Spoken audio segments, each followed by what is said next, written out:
విగ్రహ ప్రతిష్టాపన జరగకుండానే పూజలు చెయ్యకుండానే అక్షంతలు ఎలా వచ్చాయి అని చాలామందికి సందేహం కలిగింది.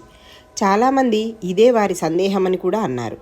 మనకు పంపిణీ చేస్తున్న అక్షంతలు విగ్రహ పూజకు సంబంధించినవి కావు.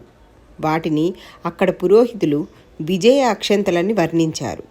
500 సంవత్సరాల పోరాటం తర్వాత రాముని ఆలయం నిర్మాణానికి మనకు అవకాశం దక్కింది కనుక ఆలయ నిర్మాణాన్ని విజయంగా భావించి నిర్మాణం జరిగిన తరువాత బాలరాముని సన్నిధిని కలిగిన ఆలయ ప్రాంగణంలో విజయ అక్షంతలను బియ్యము, పసుపు, ఆవునేతితో వేద మంత్రోచ్చరణ చేస్తూ కలిపి ఇంటింటికి పంపించాలని సంకల్పించారు.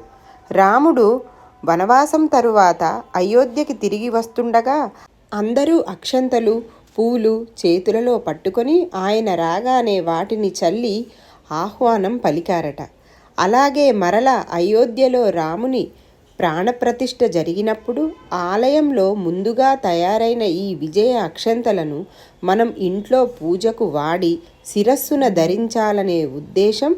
అక్షయమైన అక్షంతలు క్షయము లేనివి, రామరాజ్యము అక్షయముగా ఉండాలని కోరుతూ మనమందరము విగ్రహ ప్రతిష్ఠ రోజు అయోధ్య దగ్గరలో ఉండి అక్షంతలను వేసుకోలేకపోయినా ఇంట్లోనే ఉండి ఆలయ ప్రాంగణంలో తయారైన విజయ అక్షంతలతో పూజ చేసుకొని వాటిని శిరస్సున ధరించుకోవాలి. ఈ విషయాలను వీడియోల ద్వారా పండితులు తెలియజేస్తున్నారు. మాకు తెలిసిన విషయం మీకు తెలియజేస్తున్నాము. నమస్తే.